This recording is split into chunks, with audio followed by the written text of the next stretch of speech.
What's good, y'all? Welcome back to the Verdependent podcast, where we depend on the Verde and Black for our everyday vibes. This week, we recap the loss to Colorado Rapids, we preview our match away at LAFC, and we're chatting some women's footy with Gina and Stefanie from Queers United International Footballers, aka QUIF Pod, before closing out the episode with a women's footy-themed stoppage time rundown of the hottest women's footy storylines of the past week. I'm Paul Fletes. And I'm Logan Bartlett. And, bro, it's South by week. You doing anything crazy? Or I'm bunkering away in my home. Yeah. I'm busy as shit at work, more so. Like, I have a lot to do at work, so I'm doing that. But outside of it, I think, if anything, maybe this weekend I could be convinced into doing something free on the east side or South Austin away from the hustle bustle. But For sure. yeah. Right on like it. No, I chill. feel that. It's I feel crazy. that. What about you?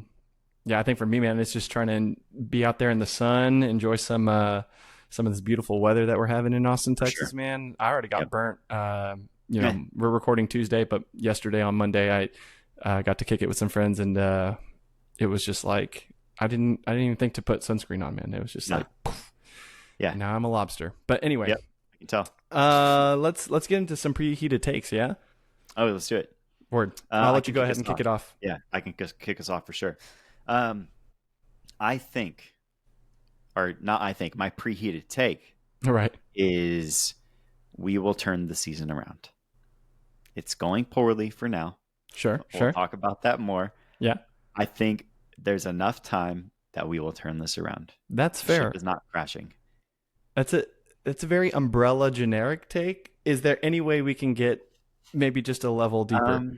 Yeah, so I'll say I'm not going to give a specific, but when this starts clicking, when the offense clicks, it's going to click. You know what I mean? I think we're seeing the lowest fair. that we'll see all season right now. Yes. And I think in the next few weeks, as we get more kick, we maybe get a result or two.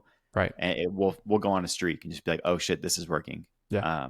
That's that's the take. It's like, I was trying to do like a Eeyore style, like it'll get better. Right. Like a hot take because we're ass. Yeah. But I truly do. Like, that is true. I do think we'll turn it around. I think there will be quickly a stretch in the next month or so where like, all of a sudden, boom, we're scoring multiple goals, we're getting wins, we're getting Right. results, and it stays true. We're going to get tired of, Yeah. goal scoring. We're going to be doing it so much, dude. Never. I love the Give me optimism. 7 a game. I really Yeah. do. What about you? On my end, I'm actually going to continue with the current vibe of the moment, which is I was looking at our history over the past, 4 seasons. And I just happened to notice this pattern where Austin FC's never won their 4th game. Oof. And it just so happens that we're going on the road to LAFC, terrible record away at home or at BMO Stadium, and they just got shellacked 5-2, but they have never had back-to-back losses since 2023. So their current team, essentially. Right. I mean, they've had So all that to chances, say, my preheated take, I know that seemed pretty cooked there, but I'm just going to say that we're going to continue our pattern of not winning our 4th game of the season. Tough. But I like yours that we will eventually turn it around. Yeah, it's very general. Yeah. I'm tiptoeing this week. I feel that. But let's look ahead, or not look ahead. Let's actually review the Colorado Rapids loss. This week, what we're doing is we're doing a quick reaction, kind of like voice note that we took just right after the whistle blew. So we're going to go ahead and play that for you right now, and then talk about that shortly here in a second. Well, it was a pretty dreadful one here tonight at Q2. The last play of the game really kind of was the entire thing in a nutshell. A stray pass from O'Brien thinking that Jean was overlapping, and I think it goes out for ultimately the last play of the game. And it's an unfortunate situation where Austin, I think, tallied a total of 21 shots on the night, and not one of those could go in. And kind of just the way it goes. Two penalties. Went to VAR check and got overturned, and it's just that's how football is sometimes, But hopefully, there was enough here tonight to signal that the offense is still kind of getting its legs under them, and hopefully one of these days, very soon. I mean, LA is up next. We'll see how soon that can come, but one of these days we'll start generating some goals. But till then, it's just cold and wind to the next one, Austin. So yeah, Lobar, we stood through arguably one of the most unfortunate permutations of football match, where we watched Austin start strong, go down early off of a Rafael Navajo chip on Brad Stuver, and then we had to fight tooth and nail to get a goal that would never come. We won't go through the entire starting 11, but some notable inclusions include a home debut for Mirta Uzuni, number 10, and a very lackluster return to the lineup for our number 5 Ukrainian unit, Alexander Svatok. Mikhail Dessler picked up a hamstring injury, which will sideline him for approximately 3 to 4 weeks. No official word yet, but before we talk about this, Lobar, what were your initial thoughts, pre, during, post-match? Hit us. Yeah. I mean, obviously excited, right? I predicted a win. I came in expecting that this would be the game where Austin puts it together, Right. First, 15 to 20 minutes, we didn't get a shot, if I'm not mistaken. I remember you and I kept having this conversation throughout the game about the number of shots, because checking eventually the board it was in the back. ridiculous. But yeah, we kept looking up, and it was 0-0-0-0 through maybe like the 18th minute or something. And then I could be messing up a little bit. It doesn't matter. We weren't shooting a lot. And then they scored, and then we were shooting the most we've ever shot. And so as the game progressed, it was like, oh, we're taking shots. Like, we're going to get a goal. Right. And then the game continued progressing, and the shots continued to be, or got poorer and poorer in quality, right? We kind of peaked around halftime with the Mirta Uzuni hitting the crossbar twice and kept going. So it was hopeful. We're going to get a shot. We're knocking on the door. It's going to happen eventually, right? We're going to break through. Yeah. And then as the game ended and coming out of it, it was just kind of deep sorrow and disappointment, frustration. Some of that's a little dramatic, but truly it was just frustration, man. We had 20 plus shots on goal, or 20 plus shots, only a handful on target. 7, I think. Yeah. And a great performance from Zach Steffen and on some occasions, getting some solid saves, pushing the ball above the bar and doing what he needed to do to keep it at 0 for Austin. But a very frustrating game from our point of view of just watching us shot after shot after shot, not go in, not be on target, not be at the quality we might expect from this front line on paper. We're on paper FC, bro. Like straight up at this point. Yes, bro. I love that name. On paper FC. On paper FC. I feel like for the last 3 seasons on this podcast, I've been saying like on paper it should work. On paper it should work. And then it doesn't, right? And the paper is lying to me. Now I will say, to that point of the shots, right? Like, I think as the game moved forward, we saw the kind of buildup that brings excitement to fans, and it kept me in the game, right? So, going into the 75th minute, 70th minute, whatnot, like we were playing in what I thought very strong in the counter, right? So Colorado would get possession, we'd lose the ball, whatever it was, and they'd advance it up the midfield, and we'd press, get the ball back, and quickly counter. And it was that Galley to Bukhari kind of. Yep, Galley to Bukhari over there. Uzuni still running as well to connect and sprint down the middle with Vasquez, threatening at the back post as well. Like, it looked really good. We just couldn't get that final touch. There were 2 or 3 times where Galley got a foot on the ball midair in the box and just hit just the wrong angle and back spun up into the air with no pace on it whatsoever. Bukhari getting some good chances in that go wide off of Brandon Vasquez header, or just hit over the foot of Vasquez or something like that. Like, I thought Bukhari did as good as you would want a guy to do, having chance after chance after chance, sprinting down the right side and slinging something in. He did it from multiple spots, from deep outside the box, an early cross in, from the middle of the edge of the box, hitting directly across. I'm going to say cross again. Yeah, going to the byline and hitting it. Like, he was picking different angles to be dangerous from. So I did like that part. For sure. But still, that also, it's 2-sided coin there. It begs frustration as well, because we couldn't break through. The final touch wasn't there, even when it was good service. So I did like the counterattacking potential, though, and I think that will be very important going into LA to make something happen. What about you, though? What did you like? What frustrated you? What did you like? Give me the whole spiel I just gave you. Yeah, I think I'll start off with the frustration, and it's purely just going to be off the result here. I think an argument could be made about the refereeing job, but ultimately, I think looking back on the rewatch, both of those PK calls are rightly overturned. Sucks to say, but in the moment, I mean, it was what it was. But looking at the positives, I think the thing that stood out to me the most was Mirto's work rate. In that attacking third, you just see this man running back and forth, chasing, pressing Colorado for possession of the ball, and he didn't stop moving. He didn't, and also I was surprised to see a man of his vertical limitation reach a jump height. Ronaldo, I was like, what? He's getting up there on some of those headers, but But yeah, man, all that to say, I feel a lot better watching him live in Q2 than I did away at Portland. Because I remember last episode saying there was just a moment where I forgot he was on the pitch, and I felt bad. But this time he showed out at Q2, and I'm excited to see him get a full 90. I did want to say one thing about the refereeing before you move on, and go for it.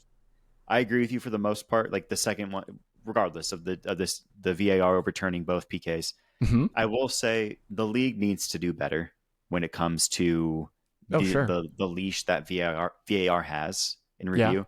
That foul happened, I think, at 91:30. Yeah, and it was 5 minutes before we got the final call on it.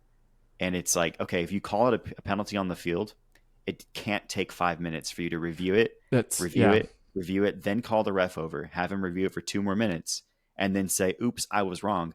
Because all we get from that is that it's clear and obvious. That is the only definition we get for what VAR allows or not. If it was clear and obvious, you overturn it or whatever, and 5 minutes is not clear and fucking obvious. Right. That's all I'll say on that. Yeah. They need to be better. They need to have point. A better limit on it. Yeah. Got to be something that changes there. Right. And I mean, if we want to get into that a little bit even further, looking at the injury time, for the treatment that Mirto Zuni got while on the pitch for that one call. Yep. It was like, he wasn't necessarily impeding the actual game with that. It was the check. But it was just one of those things, man, because then he got off the field for 2 minutes because he was laying exactly. Which is bullshit. And all that to say, I mean, for me, man, considering this team was objectively better than how we played against SKC at home, which was it felt like a more dominant performance. For me, I think my question coming out of this is how would you say we're trending from that open play, offensive creativity position, kind of that what you were talking about earlier, that's going to be so effective or that needs to happen at LAFC? Yeah, I think when you first posed this question as we were planning this, I had a much more negative approach, right? Like Nico Estevez mentioned in the post game press conference that the C word, he was happy to see the crosses, that threatening offense is what he wants, and he wants to see more of that. Right. It's like, oh, great, more crosses. My least favorite thing to watch on a football pitch in offense. And having a few days to step back and look, it's like through 3 games, at least in my opinion, on offense, Nico has shown many different ways we could play, right? Given the opponent. And I think that's something that excites me, that we're going to trend toward continued creativity in a way. Some games are going to call for a bunch of crosses, right? That's just the reality. If you play against a low block like that, where it's hard to break through them, we're going to see a shit ton of crosses that lead to some sort of opportunity. That quality will get better as we do it more. Some games we'll see counterattacking. Some games we'll see, deep possession, like we saw in the opener, where we just had the ball and we were moving a lot in the attacking third and really making something happen, moving the defense around. So all that to say is I think that creativity that Estevez is showing, I kind of held on to that one point as a negative, but I think I'm just curious and excited to see what he continues to bring based on the opponent in a way that maybe we didn't see often enough in our previous 2 outings with our previous manager, Oh, that too. Yeah, no, that's a fair point, man. I know for me, the crossword gets a bad rep here in Austin because of, under Josh, it was kind of the prime MO that we would play to. But I think our roster is designed now to have talented crossers of the ball, talented finishers of those crosses. Yep. So Uzuni was a surprise. yes, I was very happy to see that. I'm like, and I think makes that sense. Brandon will continue to like get those looks, and once that first one goes in, it's you've heard it before, but they're finding the right place to get him the ball in the air. exactly. Right? Sometimes it's too high, sometimes it's too low. They're going to find the right spot to be like, this is where Brandon wants it. Cool. For sure. So, yeah.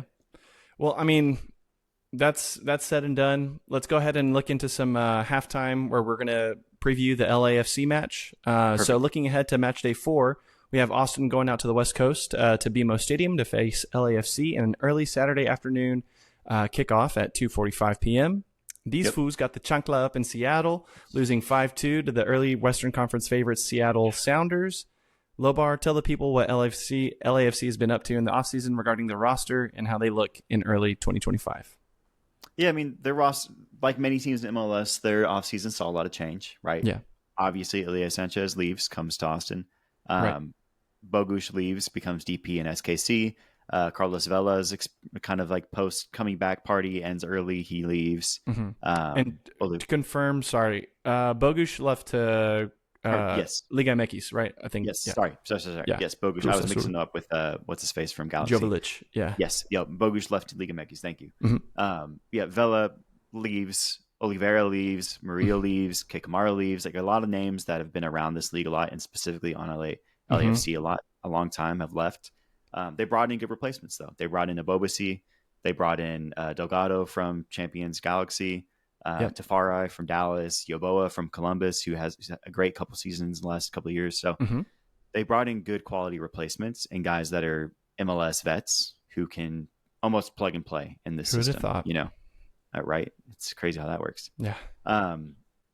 They're a strong team at home. They always have been. I mean, you made that point. They haven't lost back-to-back in the last couple of years at home. Yeah. They're winning a lot. They're winning across competitions in the league, in CCC. Yeah. Well, they did get dunked on by Columbus, right? They're down a 3-0 deficit, so they did. Yeah. But still, they're competitive. They have the depth. So for me, like what I'm seeing from this matchup is, can Austin's A squad on rest beat a likely rotated mix of starters and B squad players for LAFC at home? Right. And that, for some reason, still strikes some fear in me. Yeah. So I think I'm looking at, given that Austin has to score, we're at that point where 1 goal in 3 games is not good enough. Correct. I don't see us holding LAFC to shut out on the road. Mm-hmm. So I'm thinking if we can get a goal in, it's likely going to be a 1-1 draw, something in that nature. Right. I'd be extremely surprised if we win this game and score more than 1 goal. Give me a 1-1 draw. I'll feel good coming back home to take on the newcomers in a couple weeks. What about you, man?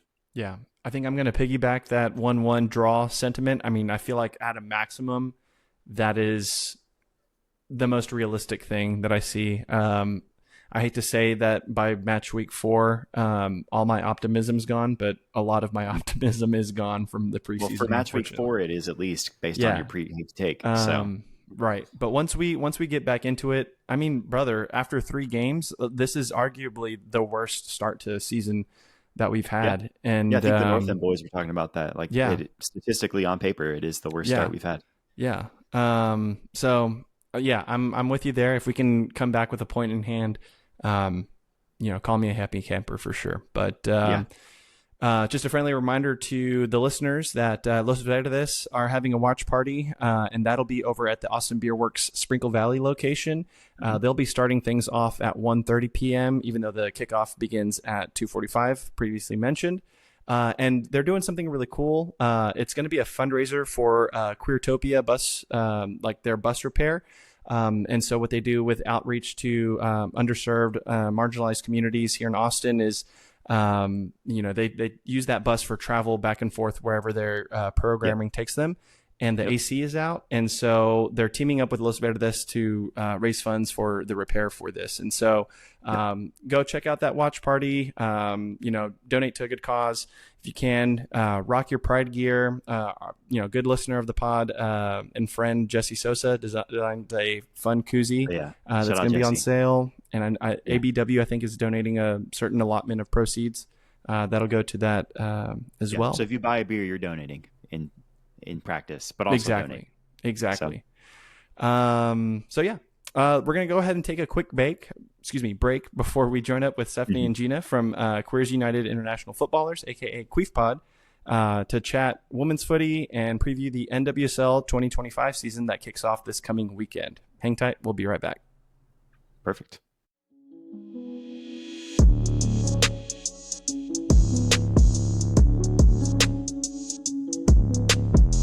Yo, Lobar, I was looking at your memento from the game last Saturday, and that picture was fire, dude. Why don't you talk to the people and tell them about their new favorite app? For sure, man. Memento is your sports scrapbook for Austin FC. Your games, your stats, your scores, a memento for every moment.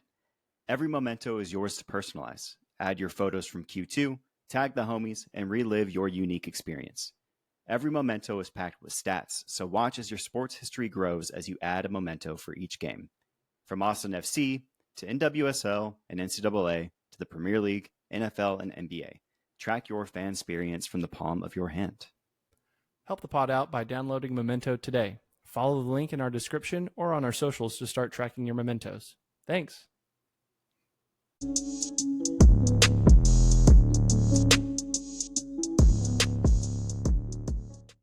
And we're back. This time with Stefanie Torres and Gina Gatto, hosts of Queers United International Footballers, also known as QUIF Pod.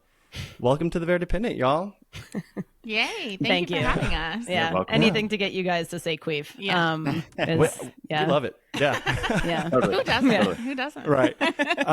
Well, before we get talking into NWSL and all fun things, women's footy, we just want to give y'all a chance to, let the listeners know about what QUIF Pod is about and let y'all share y'all's soccer fandom journey with us. So, Stefanie, we can start with you and go ahead and take it away. Yeah. So thanks for having us, you guys. We talk about women's soccer like explicitly. Yes. We don't talk about men.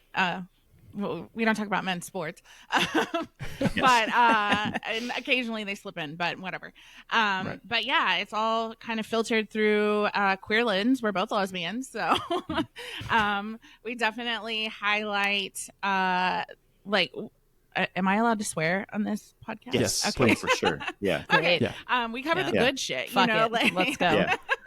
Yes. Who's Well dating done. who broke up with whose pinky is touching whose pinky in this picture. yeah. Okay. The good stuff, the thing Yeah. that makes people fans. Right. For sure. And sure. then, they come for the soccer. They stay for all of this. So, Yes.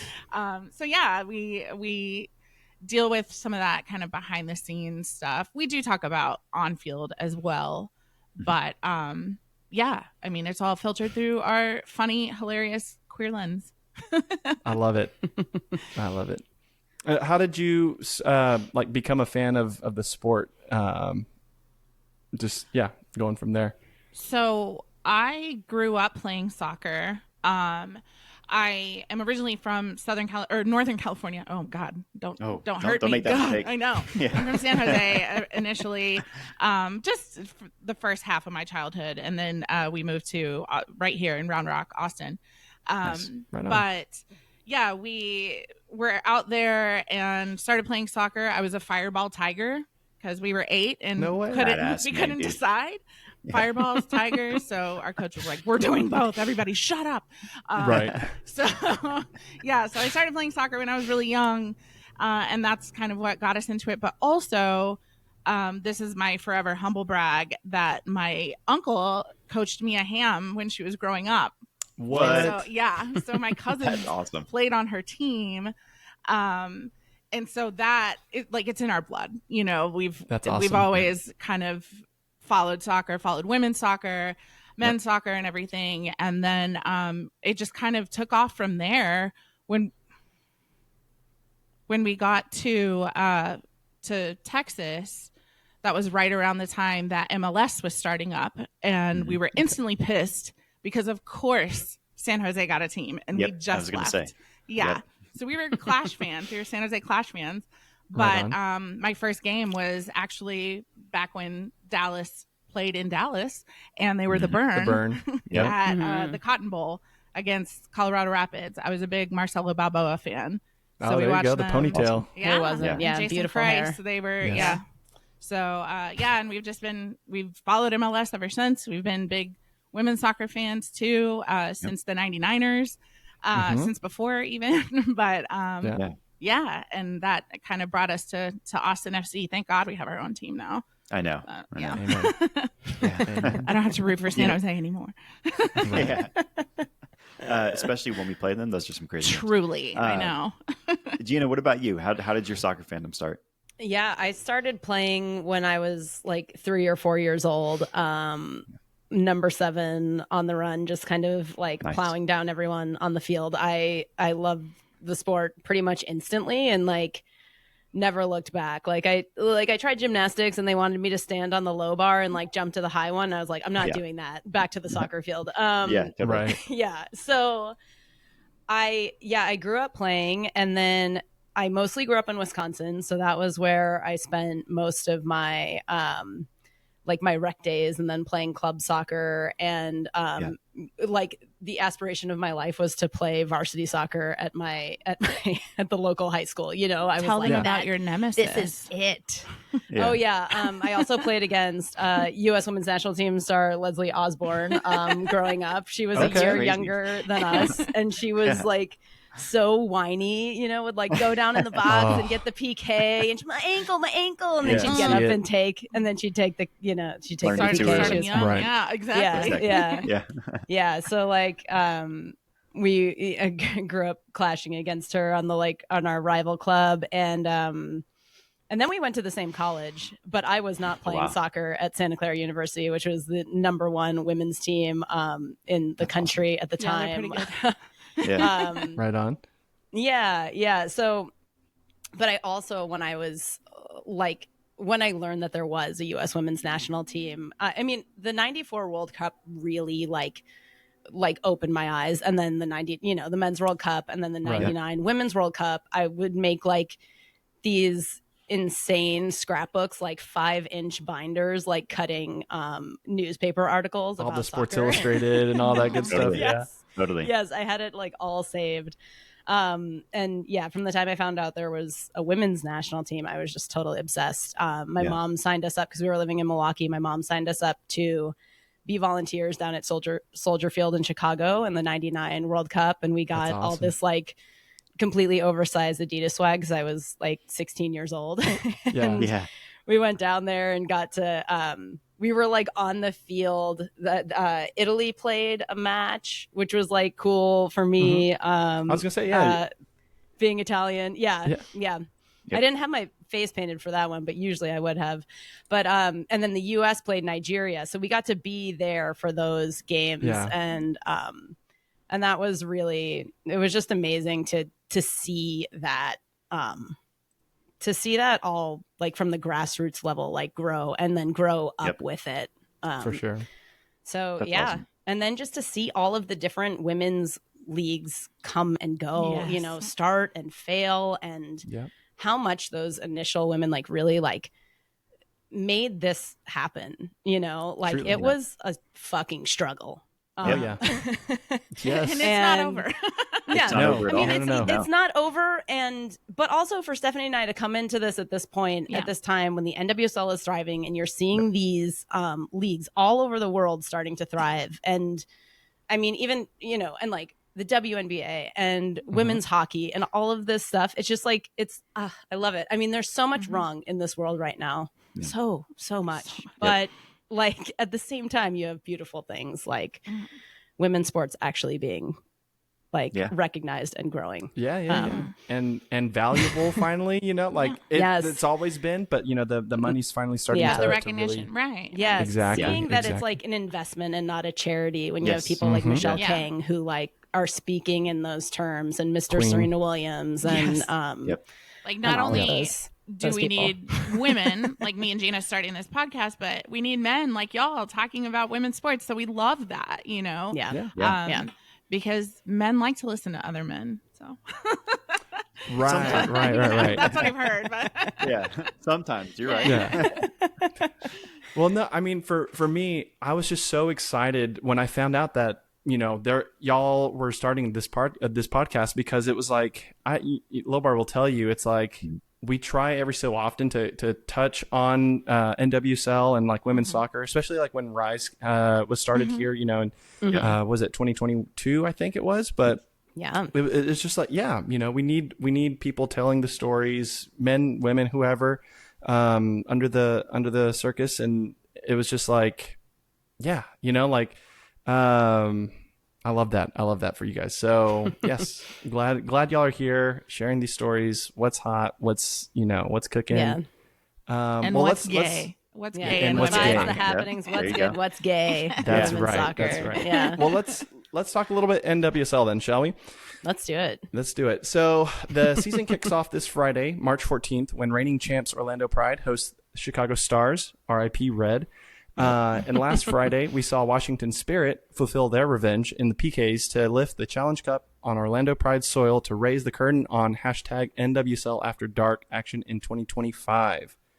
Gina, I'll start with you on this one. In terms of off-season moves here that have happened in the winter, what are some of your favorites?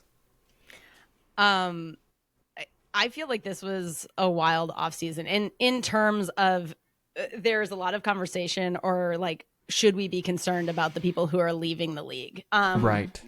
Because we saw some big moves outside of NWSL, right? And I think, and it's all okay because that's good for women's soccer to build a strong worldwide transfer market. But some of the moves within NWSL, Jaden Shaw to North Carolina Courage, I think is really, really interesting. She apparently initiated that move. San Diego is another team that, like, do you want me to just barrel through some of these? You can. Go for it.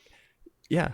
Yeah, I mean, or we could stop and talk about Jaden Shaw going to North Carolina Courage. Right. Yeah. Yasmin Whichever Ryan is going to the fine. Dash.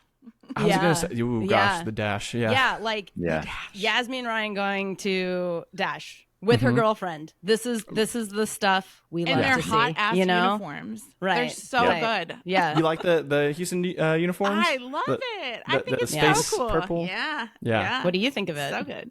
I think it's good. I mean, I like that they lean into the Space City vibes. I'm a Dash fan myself. When we lived in Houston for a while, we were always going over there to the games and stuff. But I mean, nothing fixes up whatever circus is happening in that front office because they need help over there. But We stand Paige Nielsen in this podcast. So. Oh, we love Paige Nielsen and those golden Diadora boots. Oh my God.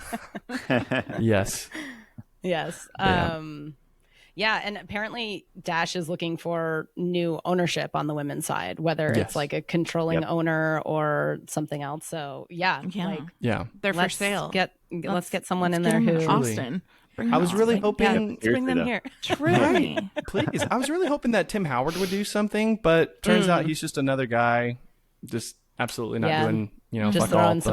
throwing some money at it. Well, Yeah. so we've been trying to get Camila McConaughey to grab her girlfriends to buy the Dash and bring him to Austin. So the more that we all talk about it, maybe it'll happen. Yeah. Sandra Please. Bullock, where are you Yes, at? please. Right, for real. Right? Please. Yeah. Right. Yeah. No, I feel that.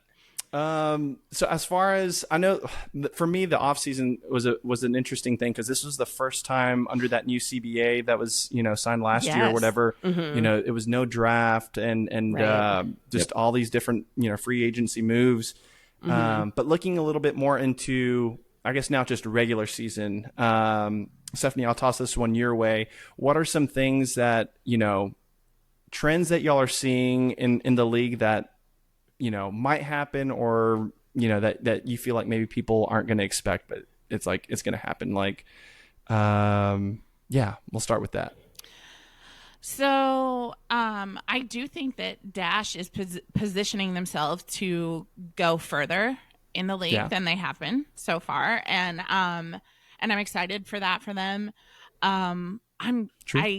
Gina's not going to like this, but I kind of love the chaos of Gotham getting rid of everybody on their team. Yeah, right. And what is going to happen? The super team. Yeah. I mean, everybody, all those moves happening, Lynn Biondolo going to Seattle and Crystal Dunn now leaving for Paris. Like, who do they even have anymore? You know? Right. True. Who do they have? Do you want me to name them? Yeah, you could. So like looking to see, are they going to crumble, or are they, did they just set themselves up even better and nobody even realized it? You know? Yeah. Right. That's a good call. One of the things, like, jumping off of that I think is really interesting this year is, like, we've got a lot of teams, like, in this rebuilding state. Some are in, like, a state of stasis, and then you have teams that are kind of, like, in a rebuilding, like Seattle Reign, major rebuilding year. Chicago, San Diego kind Wave of has a lot of work to do. Chicago has a lot of work to do on that crest. Don't get me started. Don't get me started. Right, yeah. It's not even a lot of work. They just need to center it. It's not that just hard. Center it. Yeah. Right. It's easy. It's easy. Oh my gosh. But like Utah, I feel like Utah is going to surprise us this year, or maybe not because of like the players that they've brought in. Like, Utah fans were loving watching She Believes Cup. They've got Mina Tanaka tearing it up for Japan, and Ali Sentner, the U.S. Women's Youth Player of the Year, like putting her stamp on it for U.S. Women's National Team. And I mean, they brought in Santa Clara Bronco, Alex Loera, who is coming back from an ACL tear. And, oh my gosh, I wrote her name down. Aisha Solorzano, who is coming. She's Guatemalan, but coming from Tijuana. And she scored 16 goals in 16 games last year. Amazing. All of that. And their keeper's getting called up to the U.S. national team. Oh, yeah, Mandy Hott. Yeah. So, like, I don't know. Utah? Is Utah the team to watch? I wondered that too. Like, those Mormons are getting it together over there. Yeah. I also think Dash. Are they going to go from worst to first? Let's find out. Let's do it. Right. We've seen that story play out so many times, right? Where it's like bottom of the table, champion next year. I really hope that Dash can make that happen. At least just get the playoffs, please. Like, you know how it could happen. Winning the COVID Cup is one thing, but we got to do something here. Yeah, that first Challenge Cup. Yeah, they iconic could pull as in Orlando. Go worst to first. They could. Yeah, it's possible. True. Orlando Let me played drop that way. This piece of knowledge on us all. This remembering Yasmin Ryan, with the 2 clubs she has played for, won back-to-back. You know why? That's right. Because gays win championships. Gays win championships. Gays win championships. She's a gay. That's right. She won with Portland in 2022 and then with Gotham in 2023, and now she's on her way to Houston. There you go. I don't know, guys. I don't know. Lobar, I think we figured out what we need for Austin FCG. Exactly. They're there. They just need to come out of the closet. There you go. Exactly. There you go. That's another episode. Exactly. We should definitely Let's talk normalize about it. Normalize it. Yes. Yeah. Amen. Yes. Amen. Well, I mean, okay. Going back to the NWSL thing, are y'all planning on traveling to any games? I know Houston's right down the road. Have y'all had a chance to make a trip out there to Shell or? Not for a Dash game. Those tickets are cheap, y'all. I know. I've been out like several COVID times when they were still selling like 4 seats together every 30 seats, but like, relax next to the cardboard cutouts. right. No, I plan on making like a whole weekend of the Austin FC away game weekend in Houston. That's right, the doubleheader. Because the Dash play the night before. So Yeah. definitely going to that. I think we're making it an annual thing to travel wherever the championship is. So we definitely have that on the books. We're hoping that eventually they'll pay us to come. Right. There you go. Manifest. Right. Doing the quality work. And you will be there. Yeah. But yeah, it's kind of like later on in the season when my bank account has recovered, I'm like, where else can I go? I definitely want to hit up a couple different games. I'll for sure hit up a Kansas City match. I lived in Kansas for about 10 years when I was in grad school, and I recently named my team is the Current. So there you You go. did it. I did it. You got your team. Oh, it's sorry. The Current. Spoiler alert, Paul. Sorry. Oh no! Wait. Yeah, that's awesome. I was though. always leaning that way, but There you go. Yeah. There you go. You get the river balls. I did. Yeah, I do. Yeah. I love that. And then last but not least, and just in terms of like from an NWSL perspective, what content creators do you follow, to keep up with the league? And I know we mainly focus on NWSL here, but like also WSL over in the UK. Who are your follows, your recs, so that folks listening can, if they're interested, can keep up with these leagues? Well, there's us. Definitely follow us. 100%. Yes. 100%. Jackie Gutierrez, who y'all know. Yeah. She's a good follow. Jackie's dope. Mm-hmm. Yeah. Yep. Meg Linehan, our good friend Jessica Luther. Yes. Okay. Sammy Mewey. She's a good one. Yeah. The women's game, all of them. Yep. Yeah. Gina, I know you have a ton too. There's so much. Like those people that Stefanie just named are kind of like who I check in with, but there's just like so much. I mean, there's a touch more with Meg and Sue, and that's obviously like soccer, basketball, sports. Kelly O'Hara has a podcast now. Sports are fun, right? Sports are fun on Just Women's Sports, and that's right. Yeah. So that is like a lot of those are covering more than just. But I'll usually. Like Blue Sky, I feel like is a fun place just to kind of follow a bunch of different people and different writers and stuff like that. So I'll usually check in with like Women's Game or whatever Meg Linehan is writing. And then it's kind of funny because like I feel like when we're doing our own podcast, it's like I want to absorb how other people are talking about it. And then at the same time, I don't want to because I want us to be able to form our own opinions. Right. And it's kind of fun to like have our own conversation about it on the podcast. And then I'll listen to somebody else talk about it later and be like, oh, wow, we were kind of like on the same vibe. We're like, we might as well be best friends. We might as well be. Right. Yeah. Sam Hughes, why aren't we hanging out? Why aren't we? For sure. Yeah. That's what's up. Lobar, you want to take the next one? Yeah, I'll take it on for here. So looking locally here in Austin, we're finally starting to see space where women's sports are front and center, right? We have the 1972 pub opening later this month, or at least that's the plan. Maybe it's already opened. I actually haven't seen if they announced it yet. They did a They little have not. something They have for not. the They had a special event, like soft For opening, but International it's Women's not Day. official. Correct. Yeah. Okay, last I saw it's gonna be right before March Madness, so I don't know if that's like their next goal, weekend or what. Yeah. I But don't soon. know. Yeah. In the next few days, it's going to be open. But all that to say is, there is a lot of energy here, right, when it comes to women's sports. So I want to start first looking at NWSL, and you mentioned this a little bit already, so we can carry it from there. But there's a very quickly growing number of women's soccer fans here in Austin that are ready for a pro women's team. What is it truly going to take to bring a professional club to Austin? I think it's going to take investors who really care about women's soccer and the growth of it and bringing it here to Austin.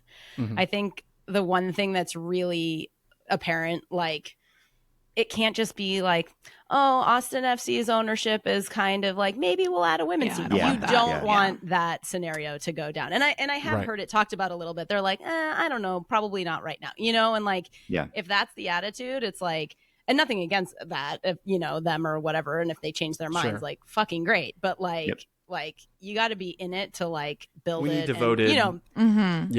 Have your own 100-year war or whatever it is that Matthew McConaughey's wife wants to call it, right? What you want to call it. Mila, get on board. Yeah. I think that is really important. One of the things with the NWSL too is like, I mean, we are in Texas, and rights over women's bodies in Texas are not the same as they are everywhere. And the NWSL has talked a bit about, some trepidation in expanding into states where that is the case, which is something they have to think about, for players and their safety, and in a league that's had a lot of issues with that. That's right. Yeah, true that.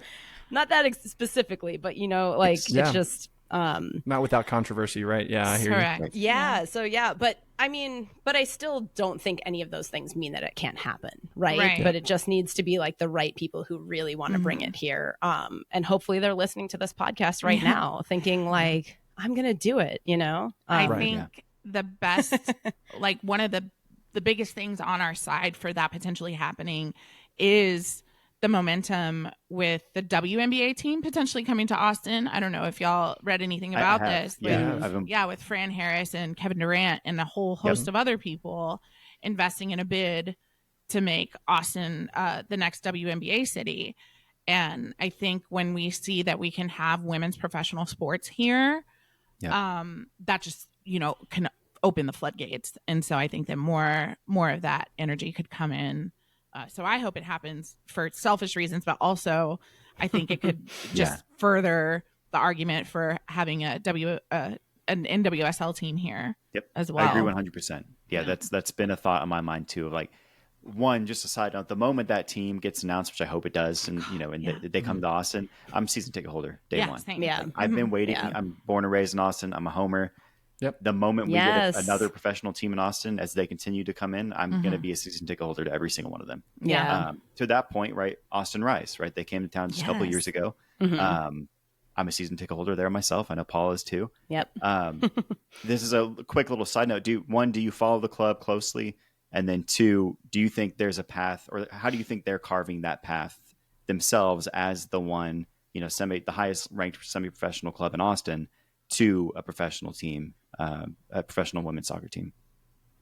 I think that they are doing such a great job, particularly with the hand that they were dealt, and they, like, we've had Bethany on the show before, and the outpouring of support that I think the community has for Austin Rise and wanting them to succeed is just another indicator of how badly we want women's sports to thrive here.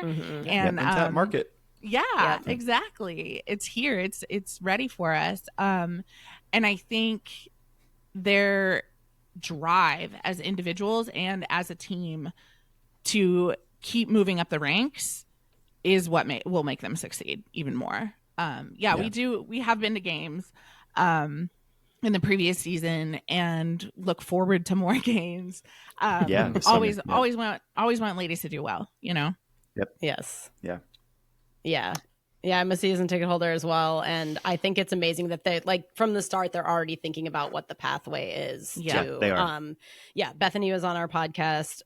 Go back and listen to that episode if you're listening Very now tapped and in. want to want to understand the women's soccer professional pyramid, and semi-professional pyramid. Yeah. Because it's crazy.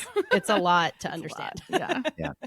And that's actually that leans into a question that I had that we didn't get a chance to put it down here, but because of that pyramid and the structure right now, I mean, we're looking at like the USL Super League, right? That is also sanctioned as a D1 league right there next to NWSL. But what happens if USL taps Austin and goes, "Hey, do y'all want this, franchise here?" It's hard for me to go. Well, I mean, it's the first, like Lobar was saying, the first team that sets foot here. I know we saw it last year with Austin. What was it? Women's soccer, that team that was trying to make it to the WPSL or whatever, and then they were like, "Hey, we're actually just going to step back, support other venues." Yeah. Right. What happens in that scenario where it's like another league comes in and is like, "Hello." I would always want it to be NWSL, but I'll take it, I just think about San Diego Loyal, and now they have an MLS team, Right. So I think it's just another way to prove that we have the market here, and there's nowhere to go but up if we have a USL team, and I'll support whatever women's team comes here, Same. Yeah. And it's cool to see that there's, more than one option at like the top professional level for women. And I think just as long as people are willing to invest and believe that it is like, that it's a worthwhile product, because it is. Yeah. I think either of those options would be cool. I'm just curious to see what the trajectory of the growth is in that league. Same. Yeah, same. For sure. If we can be a part of it in Austin, hell yeah. Sign me up. Right. Yeah. Yeah, let's do it. Yeah. What advice can you offer to listeners who are new to the women's soccer space on how to follow and support these teams? You did speak to it a little bit already in our NWSL, but like a clear-cut guide of this is how you might do it. Well, on our podcast, we started doing a fun little series called Tops and Bottoms, because that sounds gay. And but if you're interested in a team, like, I would say, I'll go back to that in a second, but like, follow them on social media. Yes, get for a sure. feel for the club's vibes. They each have like a slightly different vibe. You'll get to know some of their players, their sense of humor on social media. These are things that are really important to Stefanie and I. Yes. And I think a lot of people, Most. enjoy, Yeah. right? Yeah. Let's have some fun with, it's all supposed to be fun, right? Amen. And so, but in our Tops and Bottoms series, like, we'll go through and look at each roster, look at kind of like what their vibe is for the season, who's fun to follow on social media on like a personal level, and just kind of start hunting around, looking at teams, seeing who is interesting to you. Yep. And, and if it's in the NWSL, like, great, but like, look over at the WSL in England too, right? I mean, and don't worry if you weren't born in the town and you haven't been a fan for 150 years, like, it's okay, because guess what? These women team haven't been around that long. So, I think, and listen to podcasts and, kind of QUIF Pod. Specifically listen to QUIF Pod. I think we are, I like to think we are a good entry level. I mean, obviously we're not listening from the outside. 100%. Yeah. But we are not deep tactics talking about, this formation and that. So like, if you don't come from that side of the sport, but I will say that too, like, and we've seen it here in our Austin FC community, like, people who didn't know a damn thing about soccer and had never watched a game are the most diehard fans now. And whether they care about the tactics now and they didn't last year, or they still don't care, but they love going to games, it's like, it's all good. Yep. 100%. 100%. Yeah. Yeah. I have a Stephanie, question. any advice from you? Sorry, Please. are y'all EPL fans? Do you have a team that you follow on the men's side? Yes. And do you have a women's team that you follow? And are they part of the same club? Paul's pulling down his we've got all our Chelsea gear. Okay. We love Chelsea, men's and women's. I mean, So it was default. I know y'all talked about that on the pod a little bit. Yeah. But I mean, for us, it was just kind of a natural thing. Yeah. I know you stand we Sam had- Kerr. So do we. Yeah. Everyone should. Yeah. Yeah. Have you been to a Chelsea women's match? This is actually the that looks game like day a- match from Yeah? October 2023. Nice. Chelsea hosting Brighton women, the women's teams. Yeah. It was amazing. Oh, game. my 4-2. Seagulls. Yes, the Yeah. Seagulls. 4-2 result. The referee's a seagull. Referee's the seagull. Oh my gosh, the banter there. We were stood behind this group of girls. I mean, Probably college age. we're talking to a couple of lesbians here. They were definitely the lesy type, Okay. Yeah, Okay. and just the banter going off on them. I'll never forget just how descriptive they were and just how into it it was a great time. It was an awesome experience because of them, and the game of obviously, but Yeah. they added a fun element. I but love it's that. Chelsea all the way on both fronts. Yeah. Truly. Nice. Yeah. But Do back you to your have strong question. feelings? Oh, yeah. I'm like, wait, I have a follow-up question. Yeah. Go ahead. Please. Oh. Do you think it's allowed to support different men's and women's teams in Yeah. It was a default for you, but like, Yeah. where do you feel that? Could you support Chelsea men and like a different women's team? Or Do you think that's illegal? No, I mean, where it stands now, no, just because Chelsea Women's is who they are. One of the most successful. They're just an incredible club from M. Hayes to onward, and even before. So in this specific scenario, no, but in the hypothetical, 100%. I mean, that's what we do here in the U.S., right? We don't have an Austin team, so you know, my club that I follow, like I said, I'm a homer. It's San Diego Wave because that's the club that I plan to follow this year. I'm newer to it, so I'm excited. Nice. But They my have mom's great from San uniforms Diego. also. They have great uniforms, exactly. My mom's from San Diego. All my half my family is out there, so it's it's a homer squad for me. Okay. So I'm going to follow them. But to Yeah. that point, to answer the question in short, follow whoever you want. Like We we very just are much- lucky that we have Chelsea Women's being the best club in the I world. mean, you lucked So- right into that. I mean, you're going to be like, yeah. no, thank you, Chelsea. Put all your trophies aside. I'm going to, Exactly. Yeah, it was really when we saw Johanna Kennerid, we were like, oh, Oh yeah, we got to follow this team and her. She's good and beautiful. So she's gorgeous and incredible on the pitch. Yeah. So we saw, I think, one of her first games right when she joined the club. That's right. She was in her second game or something. But, Amazing. Anyway, Stefanie, going back to you, any advice for listeners? I have a lot of friends who started listening to the podcast and said like they cared not at all about any sports, and they were like, this is fun. So like, not to pat our own back here, but I do think that it is a very easy entry point into women's soccer for people. But I also think that like getting on teams TikToks, especially for WSL, NWSL, a lot of the teams here, I think individual accounts are better. For across the pond, it's team accounts that are really good.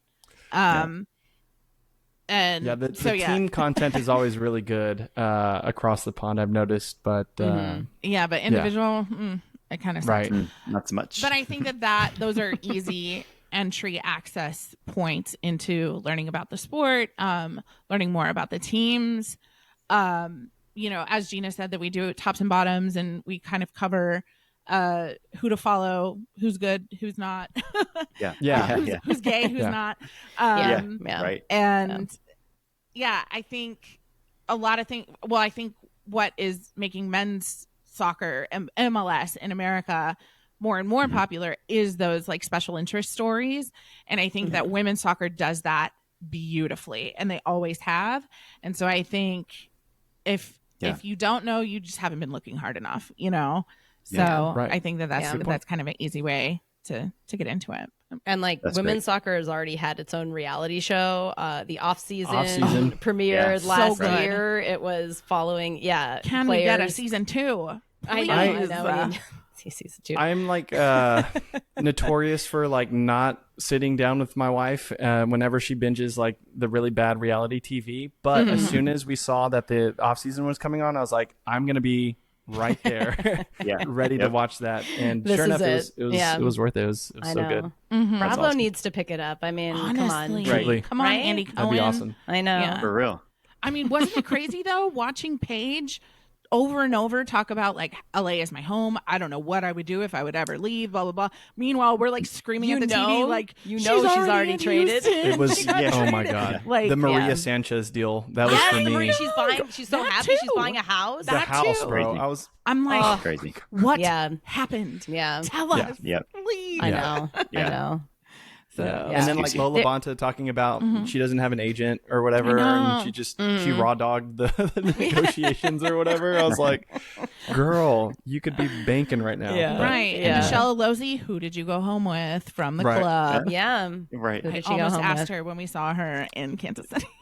Yeah. If I get close enough, Next time. I might. Right. Yeah. I've had enough That's to drink. why we got to get out to I might, Houston. but yeah. That's right. Yeah. Yeah. I mean, so what's not to love? I mean, Exactly. on the women's soccer side, there's reality TV. And like, I do think there's obviously it's the sport is the same, but there's like it's a different vibe. It's not like, I think one of the things we talked about more recently is like Emma Hayes and the way she's looking at building the U.S. women's national team program. But like women's sports isn't just the copy paste of men's sports. It has its own like different nuances and vibes and all of that. And it's also for like everyone to enjoy, but like, the style of play is just different. If you think too, you don't like sports, but try out women's sports because maybe you like women's sports. They just need to watch Temwa Chawinga Maybe you just don't and like Barbara men's Banda. Honestly, And it's like tear people up. yeah. Yeah. Goals in Austin. Chill out, y'all. You know? Right. I know. Right. I know. Y'all get it. Yeah, that's good. Yeah. My last question here, and this will be specifically for y'all. When can we expect a QUIF Pod Live podcast recording session here in town? We need a live at the 1972 pub. It's drawn out for you. Yeah. We did email them when they first said that they were going to open a pub, and I was like, "We're going to be hosting a live podcast there someday." Yeah, it's already in the stars. Come on. Yeah, we definitely need to make that happen in our manifestations for QUIF Pod. That's definitely something we want to do. The momentum is there, right? Like y'all are doing great, but then there's so much happening in the next 2-4 years in women's footy in the U.S. that like everything is lining up just right. Yeah. Yeah. Agreed. We hope So to ride like the what, wave next week or the week after, like whenever you. Give us like 2 weeks. Yeah. So, okay, cool. Let's let them Maybe in open line We're with gonna be the following the rest. socials. Yeah. Yeah. End of March. No, but that would be fun. I think y'all have Oh yeah. great personalities for that type of environment, right? Where you can interact naturally and it's approachable, right? So I think that Thank would you. go really well. Yeah. We'd so love we to can answer questions live. I think that would be Oh my God, a what a calamitous dream. mistake. So Yeah. why Right. not do We it? love improv. Yeah. right. We're in Yeah. the same boat. We're like, give us some light on the Yeah, stage. yeah. We'll say something crazy. Let's go. Yeah. We won't do it during eclipse season, and we're about to head into that right now. So Let's wait Noted. a couple months. Yeah. All right, Paul, take it away. Let's do it. So now we're going to go ahead and shift gears a little bit and fire off some questions that let us know, and the listeners learn just a little bit more about y'all. So, first thing that comes to mind, we'll shoot it off. If we start with one, take it to the other, and then we'll alternate that way. So, Stefanie, I'll start with you. You just slotted the PK to seal the league final. What goal celebration are you hitting? I am probably faking the hurt hammy and doing the Lola Bonta twerk. Yeah, that's There you the go. iconic. Gotta go with the Labonta twerk. Love it. Yeah. Gina, how about you? Yeah, my mind immediately goes to another Lola Bonta classic, the Dirty Dancing lift. Mm-hmm. I would lift she's you, the Gina. queen, and she's really done. Yeah, I know you would. You would be That's right awesome. there. Yeah. Love it. Going on to the next question. So, Gina, I'll start with you and hand it to Stephanie. What are your thoughts? And you mentioned this a little bit, so summarize as you need. What are your thoughts on this upcoming U.S. women's national team generation? Very excited to see Emma Hayes just unleashed on the women's side of the program from the youth level on up, taking a women's specific view of it. She's got all this Michelle Kang money. We've got Lily Johannes. We won Netherlands. Fuck you, Netherlands. Yeah. Yeah, Fuck you, right, Netherlands. right. We got Truly. her. She's such a baller, dude. Ours. No, I know she's ours forever. And I just think it's every time you lose like a generation and they retire, I think it's gotten easier because now I'm so old that it's happened several times over. But I'm just like, Ouch. yeah. The first time I was like, I can't let it happen. But time marches on, and the kids. I'm just loving what we're seeing from the kids, and I think it's going to be really cool to see the future of this team. It's awesome. Stephanie? Yeah. God save the Queen, Emma Hayes. Y'all can join us in getting big Emma Hayes back tattoos. We Already halfway through Sign mine. me up, please. Same. Yeah. We love her. We love her commitment to growing women's soccer from the ground up, from youth up in the U.S. and worldwide, essentially. And I just really look forward to. For a while, I was nervous about our coming years, and really, she's going to save us all. Oh yeah, Truly. Yeah. Right on. Shifting over to NWSL and WSL gay relationships. Who is y'all's favorite gay relationship in either league? Both leagues? Go off. Gina, I'll go with we you. got to go with the OGs.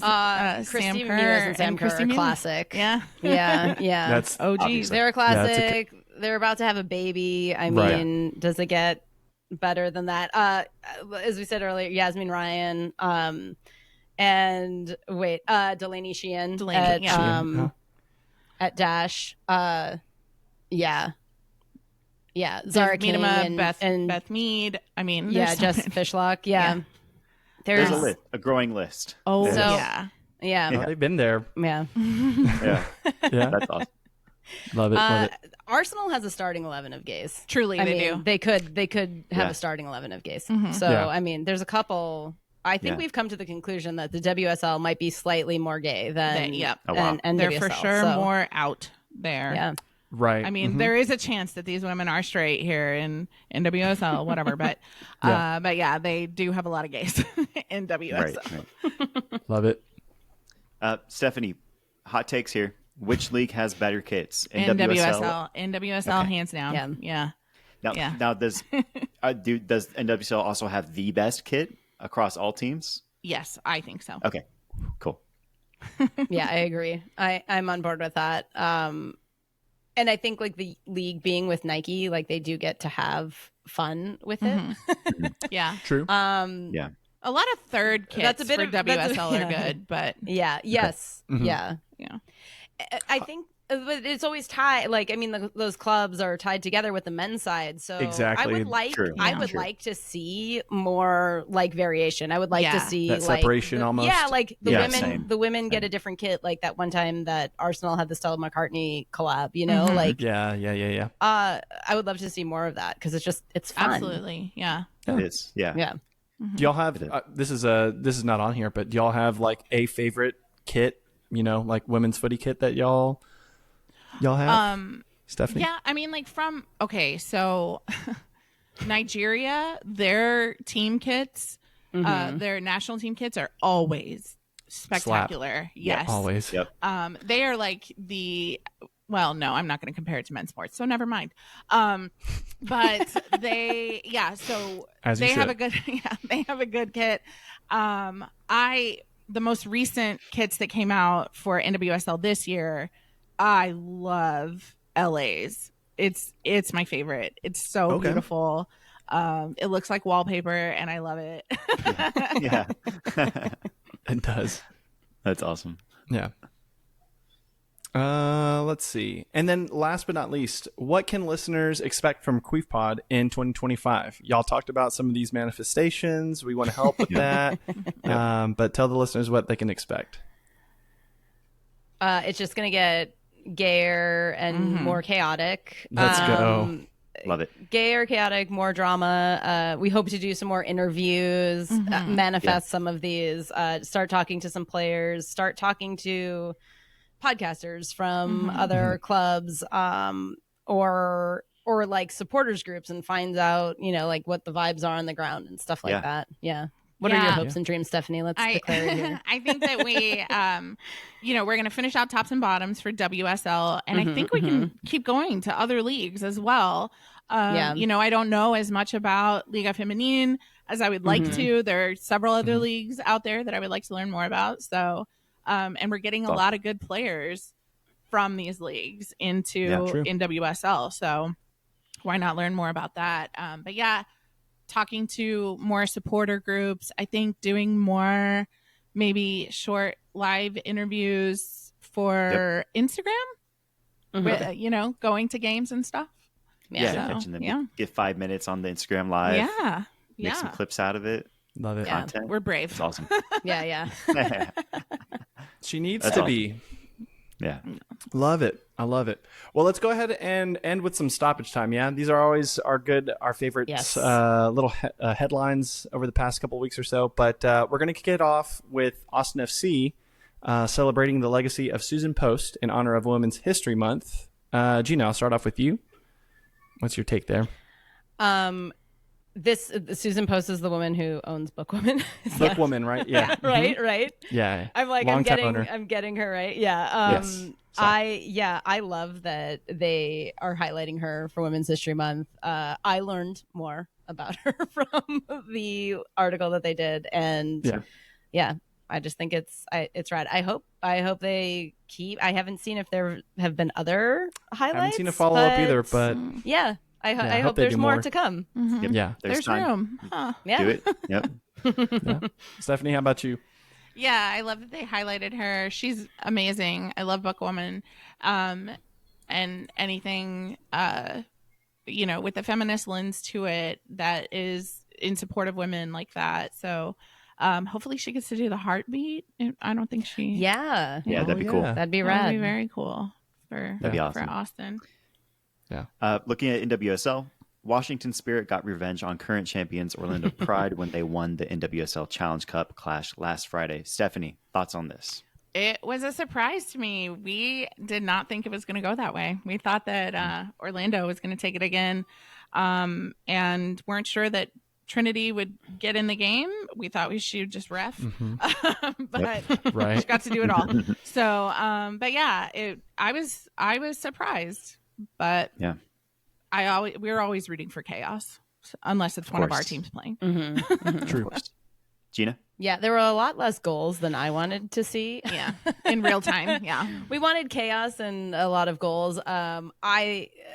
It's super unfortunate for Seb Hines that he said Washington didn't deserve to be there. Yeah, that was and then- rough. Yeah. Beat, Ooh, foot in that the was mouth. exactly what you need to hear. right? Right before you win the thing. Yeah. You have no one to blame but yourself. Exactly. Washington Spirits. They have there's a supporter podcast called Hey Spirits. They had just the sickest burn after the match, and I was like, you deserve that, Seb Hines. Yeah. I mean, Walked right into it. Yeah. Right on. Continuing on with the league, we've got over on the West Coast, Bay FC revealing renderings for their new training facility that they are targeting for a 2027 opening. Gina, I'll go ahead and start with you on that one. Yes, I saw that. I love a good rendering, and the awkward size humans that they put into Right. renderings. The AI humans, yeah. The AI humans. The architecture always looks beautiful. That looks like a pretty amazing complex. I saw the pictures and didn't read anything about it. It looks like it's kind of on the Oaklandy side of. I think so. It was The by Bay? I Yeah. forget which It's island right. it was, but Yeah. yeah. Mhm. Yeah, it looks Pretty windy. it looks maybe? rad. Yeah. Yeah, it's gonna be chilly. Yeah. It's gonna be cold and windy, but Nice Bay It's- Bridge view. Yeah. yeah, That's it's right. always good to see, women specific spaces and all of that. Yeah. For sure. I don't know. Stefanie? It looks really sleek to me. I don't know. It has kind of a feminine appeal. I don't know. That's not really what I want to say, but it. I was going to ask you, do you think a man designed this? I truly don't know, but it seems like the way that I would decorate my home. So yeah. Okay. Yeah. And I'm a girl, so Right. yeah. That's awesome. Looking locally again, Austin Rise announced that they will be playing in the soccer tournament this summer in Cary, North Carolina, June 4th through 9th. Rumor has it that there's $1 million on the line for the winner. So big money at stake, big competition. Gina, I'll start with you. What are your thoughts on this? I learned from you guys that Austin Rise was going to that. So I think that's rad. This tournament, I see things about it, but I don't know. I know there's money on the line and people get they bring everyone out of retirement and things get vicious. So that's exciting. Right. I would like to go and experience it for myself. I feel like that's where I feel like I'm at with that. So it's awesome to see Rise heading that way. And I hope Bring they win home the the $1 million. I know. Yeah. Yeah, Truly. Stefanie. Oh my God, I hope they win it all. How That'd be amazing would that be? Yeah. Because there are a lot of people who have come out of retirement for this, and If they can play Hope Solo's team, I would that's love what for I'm them Oh my to God. crush. I would love for them to crush. crush Hope Solo's Right. team. Yes. That'd be amazing. Yeah. Yeah. Truly. I would love to go too. Yeah. Yeah. So Right on. we're manifesting it. They're going to do it. Manifesting it. Exactly. Amen. Are either of y'all, just out of curiosity, fantasy football or fantasy sports, fanatics or anything like that? Oh, yes, I am. Yeah. Okay. I yeah. always like I fantasy just found football out. and fantasy MLS. Yeah. There you go. I just found out last week that there's finally a live fantasy NWSL app that went live last week. So I can definitely make sure to share that email out. But That's y'all, crazy. that's kind of crazy. Yeah. I love that. I learned that from y'all. So Yeah. thank Hey, there we you. go. Because I was like, hell yeah, I'm going to play this. So, Right, yeah, right. I love playing fantasy. I think, that goes back to your question, Logan, that that's another good way to get entry into the sport is playing fantasy, because you're suddenly rooting for a player that you've maybe never heard of or never seen play. Right. And you're like, oh yeah, I'll turn that game on right now. Because I want to see if my bench player is going to score or whatever, So I definitely, I love fantasy sports across the board, because it is such a good, easy way for people to get invested in the sport as a whole rather than just their own team. So yeah, I'm all about it. I can't wait to play.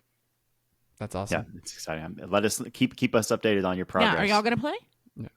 Yes. Okay, good. Might as well, Yeah. right? Yeah. Might as well. Yeah. I've never I never fantasy keep sports before. I've never This never is- done this any is of the- that. Oh, you Yeah. got to This is do the it. one. It's fun. Yeah. This is the one. Yeah. Especially Flex your because knowledge. like in NWSL, I feel like we kind of know individual players more, and they're always getting like the snow globe gets shaken up every year, and you're like, okay, where are they now? Yeah. But players on different teams. So yeah. Liga MX Femenil star Jackie Ovalle scored a scorpion kick goal against Chivas. Did y'all get a chance to see this goal? Yeah, 5,000 million times. It was it was incredible.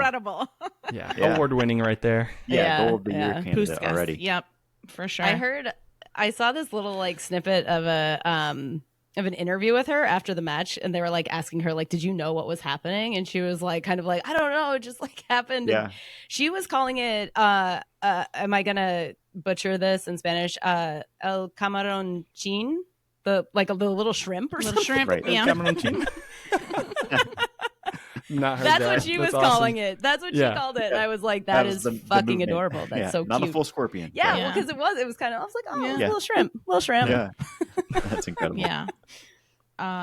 No, it was amazing. And I've watched it a million times, and I probably will watch it a million more. So Yeah, it'll keep, especially as the Puxas Award stuff starts throughout the year, starts heating up. That'll be That's got to be one for sure. Yeah. I know. And like, if I ever score a goal like that and anybody asks me like, did you mean to do that? Hell yeah, I did. Capital Y, yes. You're like, Always. of course. Always. I knew Yeah. exactly. Yeah. Right. I knew exactly I where was going through in the front physics of, the of goal. it in my head. And Yeah. you're welcome, everybody. Calculated it. Yeah. Oh my gosh. Yeah. The math lady meme, like, Yeah. Oh my God. Yeah.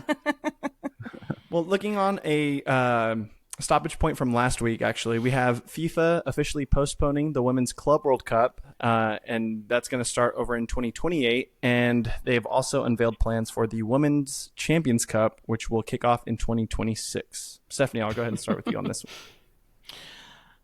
Kind of a bummer, that they're postponing. I mean, like, I think if you had started to better prepare, this would be a different story. But like, welcome to women's sports, or welcome to being a woman in general. But it can go either way for me, because it's also sucky that it's kind of a money grab to me, but at the same time, like, it's more women's soccer, but at what expense? So I don't know. I'm gonna watch. So Right. There you go. Right. Yeah. Yeah, I went semi-deep down the rabbit hole about this. And so now they've moved it to a year that's also an Olympic year, which I feel like is a little bit weird and problematic. I know, like, in a time when like schedule congestion, both on the men's and women's side of the sport, is like a very real thing. I feel like that's kind of a component of this, and like why is it on an Olympic year? Yeah, be ready for those ACL tears. Well, yeah, like I don't know. Fuck. And then they were talking about all of the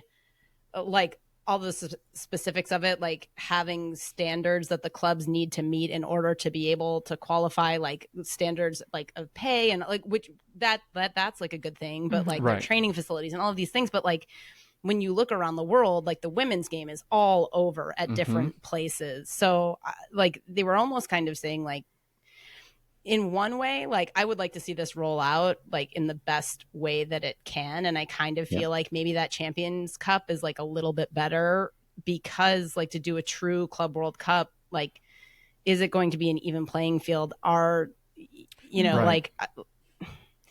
And you'll have like WSL and NWSL clubs just absolutely dominating literally anything else. Yeah, It'd be a good exposure of like where the holes are, where we need to build. But then it's like where like those other places need investment, Right. And like I think there's very clearly like parts of the world that have started to get there and parts that have not. And I mean, that's just, it's kind of one of those, like, I would love to see it like theoretically, but when you think of the state of women's soccer, it's like, I mean, it's just like in its infancy kind of in a way, because it's been suppressed forever. It really has. Yeah. Yeah.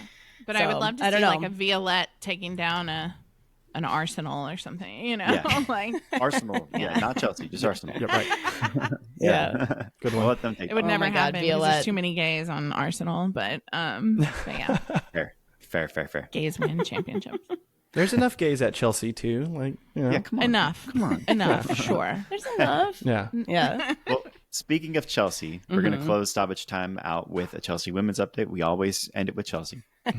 Chelsea women's win the FA Cup quarterfinal over Crystal Palace and now prepare for 4 straight fixtures against Man City, starting with the Women's League Cup final this weekend.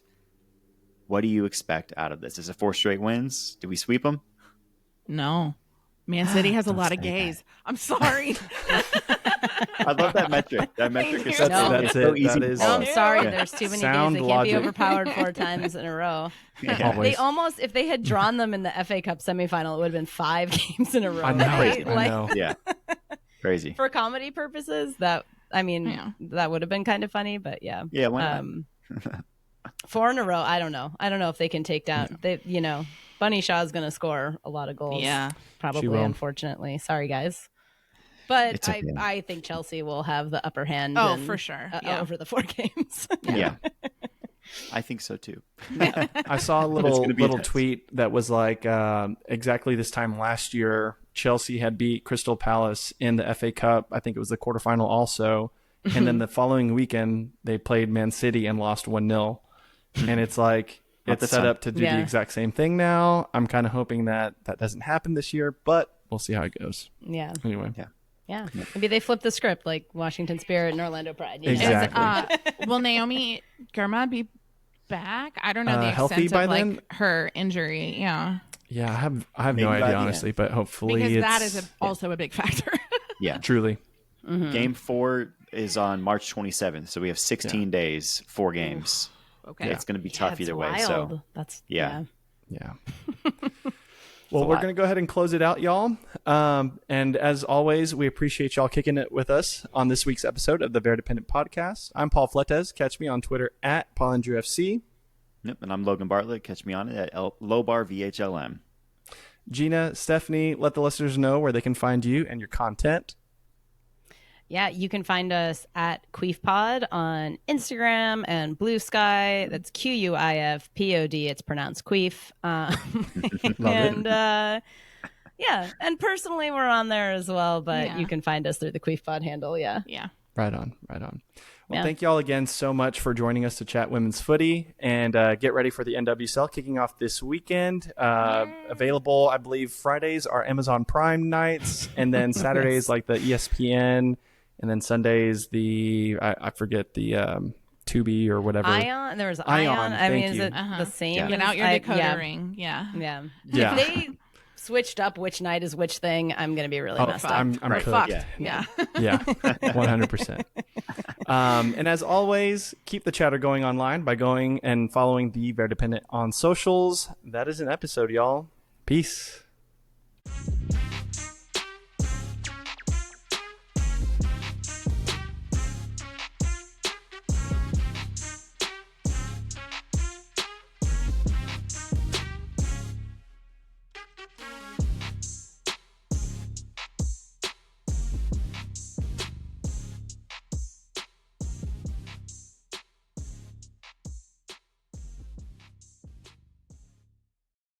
Oh, why are you screaming at me? Oh my God.